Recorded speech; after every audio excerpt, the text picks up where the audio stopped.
اب اس کا یہ مطلب نہیں کہ یہ تنخواہ شہباز شریف کی ہے، یہ اس عہدے کی تنخواہ ہے۔ شہباز شریف کو 10 لاکھ تنخواہ چاہیے تو اسے نوٹیفیکیشن میں لکھنا ہوگا کہ یہ شخص وزیر اعظم پاکستان ہے۔ اسی طرح آرمی چیف کے معاملے میں جو قانون ہے جو عہدے کی تعریف کرتا ہے، تشریح کرتا ہے، وہ یہ نہیں کہتا کہ اس شخص کے لیے بات ہوگی نوٹیفیکیشن میں یا 27ویں یا 28ویں ترمیم میں کہ لکھا ہوگا جنرل عاصم منیر کا نام یا CDF کا عہدہ 5 سال یا 10 سال، اگر یہ بریکٹ میں لکھتے تو پھر معاملہ ختم تھا۔ اب ترمیم عہدے کی بنتی ہے، نوٹیفیکیشن اس شخص کو عہدے پر بٹھاتا ہے۔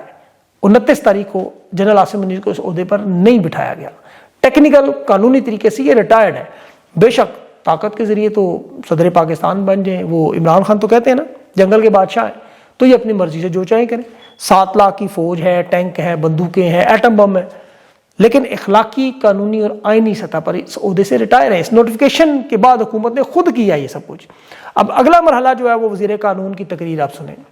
اس نے کہا جی گورنر راج قانون اور آئین کا حصہ مارشل لا نہیں ہے، ہم گورنر راج لگانے جا رہے ہیں۔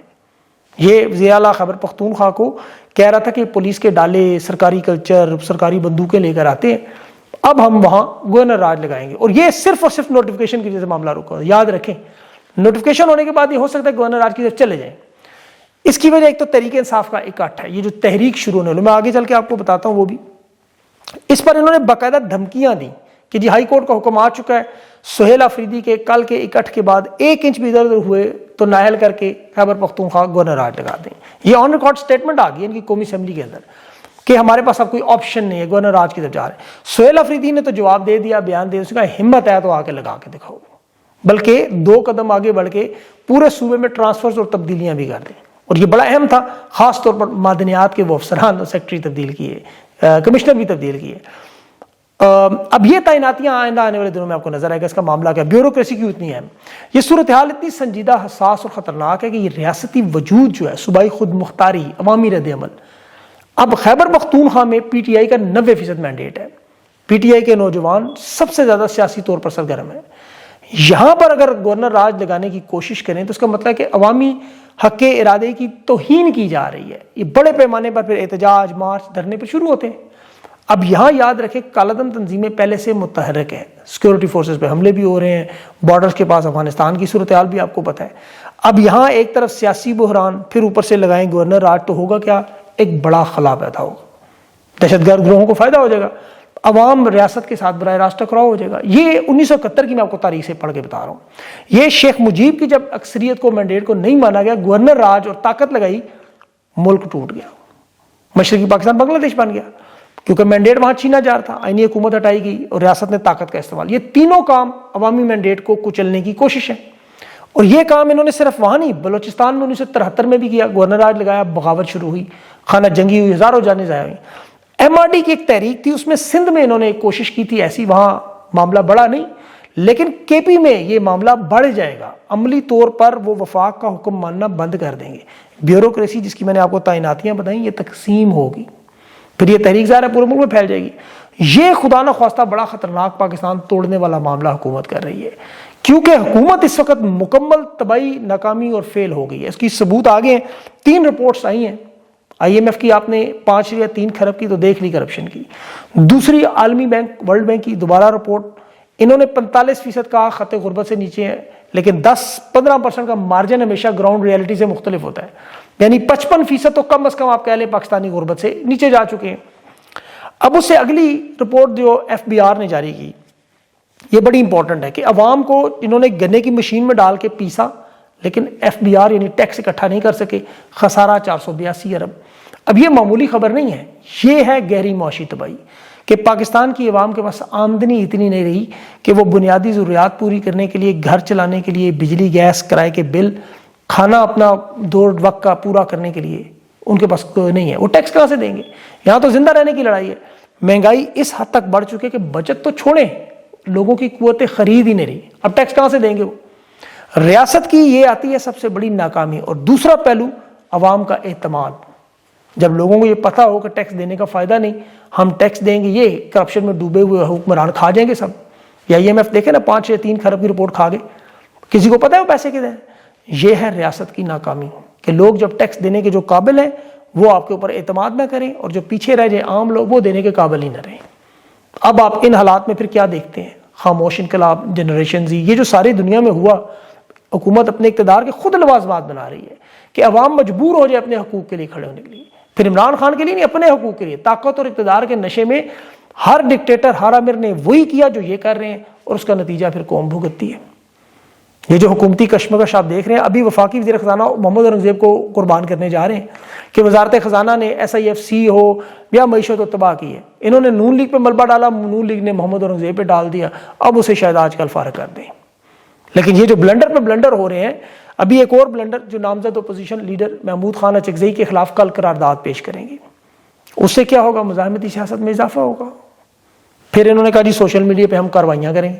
محسن نقوی نے جو آج بکواس کی، معاف کیجیے گا، جو بیان دیا کہ یہ الیکٹرانک جرائم ایکٹ بل انہوں نے پیش کیا اور کہا لندن میں جو لوگ بول رہے ہیں انہیں ایک ایک کر کے پکڑ کے لائیں گے. وہ شہزاد اکبر صاحب نے بڑا خوبصورت جواب دیا، برنگ اٹ آن بیبی، مطلب خوشبو لگا کے آنا. اس کا مطلب یہ آسان اردو میں. اب اس ساری صورتحال میں دیکھیں اگلے 24 گھنٹوں میں کیا معاملہ ہے. کل ہے عمران خان کی اڈیالہ جیل میں ملاقات. تحریک انصاف نے کر لی اپنی ساری تیاریاں مکمل. سہیل آفریدی تمام صوبائی، قومی، سینٹ کے ممبران کو اور سب سے بڑھ کر اسکولوں کالجوں کے طلباء کو جو دعوت دی ہے کہ اڈیالہ جیل کے باہر پہنچیں اور یہاں تحریک انصاف ایک بڑا تاریخی اکٹھ موقع کرنے جا رہی ہے. کل فیملی کی ملاقات ہے، اس میں 6 وکلاء رہنماؤں کے نام آئے ہیں، جس میں برسگور، سلمان اکنواجہ، سلمان صفدر ہیں، باقی 3 وکلاء بھی ہیں.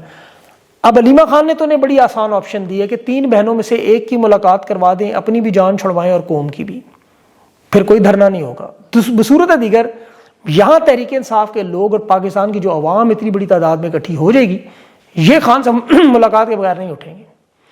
اب انہوں نے تحریک انصاف کی کال کو سبوتاج کرنے کے لیے مشترکہ اجلاس بلا لیا پارلیمنٹ میں 11 بجے.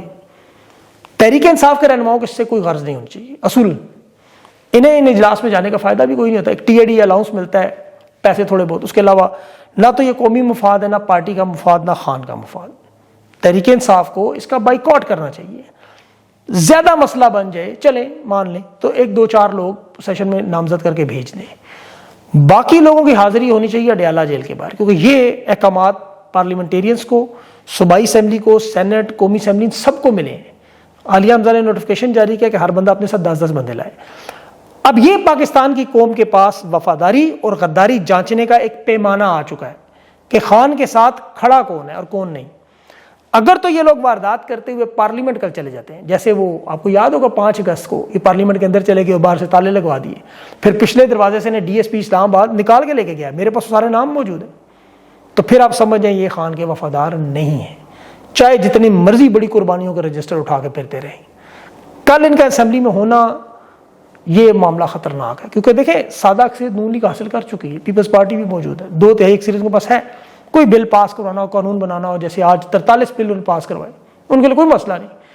تحریک انصاف کا کوئی بندہ پارلیمنٹ میں نہیں ہونا چاہیے. یہ سینٹ انہیں اپنی حاضری اڈیالہ کے باہر یقینی بنانی چاہیے. اور یہ تو دیکھیں اس وقت جمہوریت کے اگر بات کرتے ہیں نا تو وہ تو صرف KP میں ہے، جہاں حد درجہ زیادتی ہو رہی ہے NIFC میں KP کے ساتھ شدید ترین زیادتی. سہیل آفریدی نے وہاں طلباء کے سامنے آج یہ سارے معاملات رکھ دیے. یہ جنریشن زی جس کو ہم کہتے ہیں نا، جیسے خوفزد ہیں، انہیں بتا دیا کہ یہ دیکھیں آپ کے حقوق کس طرح کچھ لے جا رہے ہیں، وفاق کیا کیا ظلم کر رہے ہیں، اربوں روپے کے فنڈز، جائز فنڈز انہیں کیوں نہیں دیے جا رہے. جو کام یہ مشرقی پاکستان کے ساتھ کرتے رہے وہی کام KP کے ساتھ مسلسل ایک ایک چیز ہو رہی ہے. اچھا مجھے ایک چیز بڑی اچھی لگی، یہاں فیصل کریم کا بھائی جو ہے کنڈی کا، وہ جو گورنر ہے پیپلز پارٹی کا گورنر ہے، اس کا بھائی احمد کریم کنڈی بھی تحریک انصاف کے ساتھ کھڑا تھا. اس نے کہا جی KP کا مقدمہ ہم حکومت کے ساتھ مل کے لڑیں گے، اور وہ سہیل آفریدی کو سراہ رہا تھا. یہ بڑی اہم پیش رفت ہے کہ KP میں دیکھو انہوں نے پوزیشن جماعتیں اکٹھی کر لی ساری حکومت کے ساتھ. یہاں مرکز میں انہوں نے پنجاب اور قومی اسمبلی دونوں میں لیڈر ہی نہیں جانے، بلکہ کل محمود اچکزئی کے خلاف قرارداد لا رہے ہیں. اندازہ کریں مسئلہ دیکھیں کیا ہے. خان اسٹیبلشمنٹ، ڈیپ اسٹیٹ، جرنیلوں، بیوروکریسی، سیاستدانوں، میڈیا، عدلیہ، ان سب نے جو نظام بنایا خان ان کے حواسوں پر چھایا ہوا ہے. وہ ایک شخص رکاوٹ ہے، صرف ایک شخص. طاقت کا ہر حربہ ان کے پاس ہے، سیاستدان، جج، جنرل، بیوروکریسی، سب کچھ ان کے پاس. ان کے پاس نہیں ہے تو وہ ہے پاکستان کی عوام جو ہے عمران خان کے ساتھ. وہ کہتے تنہائی میں ہے عمران خان، پورے نظام کو، پوری سیاست کو عمران خان کے گرد گھوم رہی ہے. اور یہ خان سے اتنے خوفزدہ ہیں کہ تصویر آواز تو چھوڑیں، خان کے منہ سے نکلے ہوئے الفاظ اور ٹویٹر اکاؤنٹ پر لکھے ہوئے تحریر ان کے لیے خوف پیدا کر دیتی ہے. اور یہ اپنی بقا کے لیے پھر ظلم کے نئے نئے راستے، نئے نئے طریقے، نئے نئے ہتھکنڈے. حالانکہ چیف مارشل نے، فیلڈ مارشل نے تاحیات استثناء بھی لے لیا ہے، پھر بھی یہ خوف کا بت نہیں ٹوٹ رہا. آپ ان کا ماضی اٹھا کے دیکھیں. ذوالفقار علی بھٹو بڑا مقبول تھا، جیل میں اس کو ڈالا، پارٹی توڑی، بیٹھ گئے. نواز شریف 2 ایک سریت سے امیر المومنین بن کے آیا، اور نواز شریف نے اپنے وزراء کی قربانیاں بھی، طارق فاطمی، پرویز رشید، سارے قربان بھی کیے. لیکن نواز شریف کے پاس عوام نہیں تھی، ذوالفقار علی بھٹو کے پاس عوام نہیں تھی. نواز شریف تو بھی خود بھی کہہ رہا تھا کہ میں نے جب قدم بڑھایا پیچھے مڑ کے دیکھا تو لوگ ہی نہیں. یہاں خان جیل کی کال کوٹھڑی سے دیکھتا ہے کہ 24 کروڑ عوام اس کے ساتھ کھڑی ہے، اور یہ ہے عمران خان کی سب سے بڑی طاقت اللہ کے بعد. ووٹ بینک اور سپورٹ دونوں عوام کی اس کے ساتھ ہے. راج صرف خان کا ہے، توپیں، تلواریں، گھوڑے ان کے پاس ہیں، لیکن زنجیروں میں جکڑا راجا یہ قابو نہیں کر سکے. یہ احسان فراموش لوگ ہیں. یہ تو اپنے جنرل باجوہ کو نہیں بخشتے جس نے نشست جتوائی. وہ حنیف عباسی نے آج کیسے رگڑا اس کو، خواجہ آصف کو. حنیف عباسی کہتا ہے میں دیکھے فیلڈ مارشل کرتا ہوں، الیکشن جیتا ہوں ان کی وجہ سے. کہتا ہے آج جنرل باجوہ کے خلاف جو باتیں کہہ رہے ہیں وہ کل اس رجیم کے بارے میں وہ کریں گے. ایک ایک بندہ کرے گا ان میں سے اٹھ کے. دیکھیں دنیا کے ہر اس ملک میں جہاں بھی ظلم کے ذریعے حکومت ہو، کرپٹ بدعنوان لوگ اقتدار میں آئے، جیسے پاکستان میں آل شریف، زرداری، ان کے آپ دیکھیں کیسز کیسے ختم ہوئے. اب اسرائیل میں انہی کا پیٹی بھائی نیتن یاہو اپنے کرپشن کے مقدمات کے لیے اسرائیل کے صدر کہہ رہے ہیں مجھے تاحیات استثناء دیں، معافی دیں. اس پہ بھی رشوت کے، دھوکہ دہی کے، اختیارات کے غلط استعمال کے الزامات ہیں. 6 سال سے مقدمات ہیں. اور وہ کہہ رہے ہیں مجھے بھی قومی مفاد میں، ملکی سیکیورٹی میں، سیاسی صورتحال میں اسرائیل ایک بڑے نازک موڑ پر ہے، ہمارے معاشرے میں تقسیم ہو رہی ہے، پھوٹ پڑ رہی ہے، میرے مقدمات میں مجھے معافی دیں. یہی کام انہوں نے کیا، بالکل یہی کام. اس کی تو خیر ڈونلڈ ٹرمپ سفارش بھی کر رہے ہیں، ان کی بھی کرتا رہا، ان کے جو نام لے لے کے کرتا رہا، خاص طور پر شریف خاندان. اب جس دن دیکھے شہباز نے حلف اٹھانا تو اس دن فرد جرم لگنی تھی. لیکن وہاں یہ معاملہ جو اس نے بالکل نیتن یاہو نے ان کو دیکھ کے کیا کہ ان کو معاف کر دو، میرا کیا قصور ہے، ہم بھی تو ایک جیسے پیٹی بھائی. بہرحال دیکھیں کل کا دن بڑا اہم ہے. اللہ تعالیٰ سے دعا ہے دل سے کہ اللہ پاکستان پر اپنا رحم کرے، ان لوگوں کو عقل دے، انہیں تھوڑا سا اللہ تعالیٰ کوئی 2-1% شعور دے دے کہ یہ چھوڑ دیں جان پاکستان کی. ان کی نوکریاں ختم ہو جانی ہیں. یہ شاہی حکومتیں تو نہیں ہے کہ بچوں میں ٹرانسفر کرنی، ختم ہو جانی ہے نوکری، چاہے 3 سال کی ہو، 50 سال کی نوکری نے ختم ہونا ہے. اس کے بعد ملک کو کیا حال ہے. پاکستان پہ رحم کرے. اگر یہ پاکستان کے اندر تھوڑی سی بھی پاکستانیت ہے تو ملک پہ رحم کر کے خود سائڈ پہ ہو جائیں اور جمہوریت کو چلنے دیں، عوام کو چلنے دیں، ملک ٹھیک کریں. یہ بحران یقین کریں 3 سال کر لیا انہوں نے، کیا کما لیا، اب اگلے 3 سال کر لیں گے تو کیا کما لیں. بہرحال اگلے ویلاگ تک کے لیے مجھے اجازت دیں. اللہ حافظ.